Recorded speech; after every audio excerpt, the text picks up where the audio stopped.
Jimmy Kimmel is back on air, but the law that muzzled him hasn't gone anywhere, and it could silence far more than late-night TV.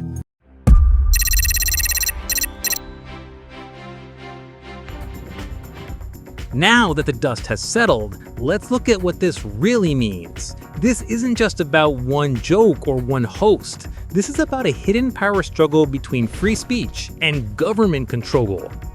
In this video, we're going to break down the 3 critical questions you need to understand. 1. The 90-year-old law? Where does the government get the power to regulate TV? 2. The ultimatum. How can an official threaten a network without giving a direct order? And 3. The invisible line. Does this rule apply to everything you watch? The answers expose a legal battleground that shapes what millions of Americans see on their screens every single day. It all started with one monologue. On broadcast television, free speech isn't a wall, it's a tightrope. And last week, Jimmy Kimmel made a statement about the assassination of Charlie Kirk that many critics said were false, inaccurate, or premature. We hit some new lows over the weekend with the MAGA gang desperately trying to characterize this kid who murdered Charlie Kirk as anything other than one of them. Free speech isn't about protecting popular or accurate statements. Its real test is whether we defend the right to speak even when it offends or misleads. The question isn't whether Kimmel was right. It's whether the government had the right to push him off the air for being wrong. The situation escalated when FCC Chair Brendan Carr delivered a chilling public ultimatum to ABC and Disney. I mean, look, we can do this the easy way or the hard way. These companies can find ways to change conduct, to take action, frankly, on Kimmel, or there's going to be additional work for the FCC ahead. Hours later, ABC suspended Kimmel indefinitely. This wasn't just a company managing bad press. This was a corporation reacting to a credible threat rooted in the government's oldest power over the media. To see how a single threat can pull a show, you have to understand a ghost from the past. The Communications Act of 1934 established the core principle.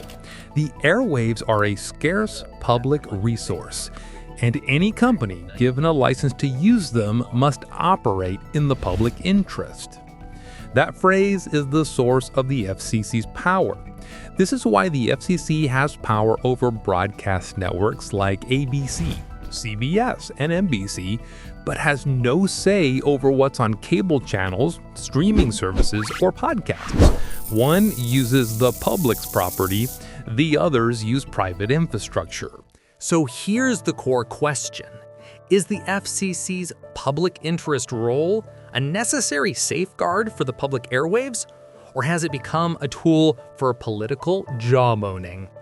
Let me know in the comments if you think this rule is a safeguard or a weapon, and why. And if you're finding this legal breakdown valuable, take a second to subscribe so you don't miss our next investigation.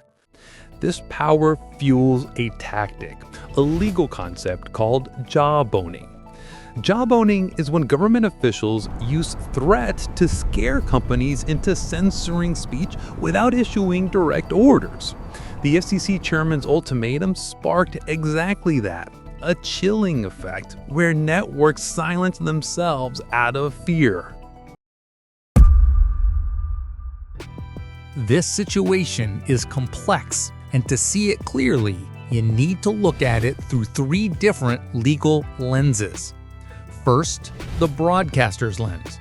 For ABC, a broadcast license is a multi-billion-dollar asset. Facing a potential license revocation hearing is a catastrophic business threat. The chairman's spark gave major affiliate owners the political cover they needed to light the fuse, refusing to air the show.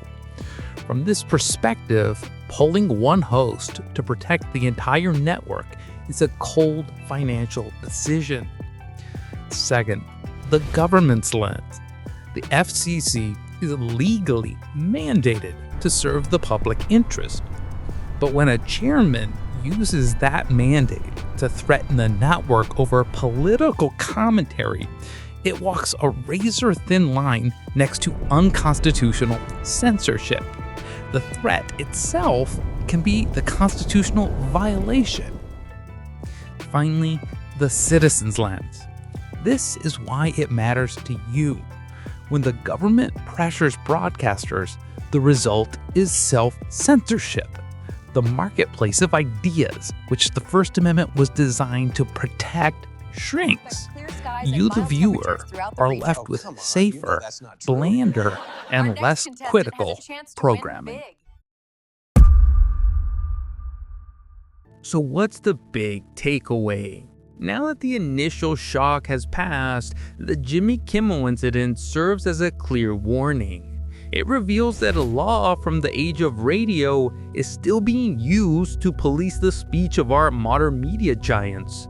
This creates a fundamental conflict in a world where the line between a public broadcast and a global digital platform is blurring every day. The ultimate question for our time is no longer just if the government can regulate the airwaves, but in an age of infinite content, should it? The answer will define the future of free speech in America.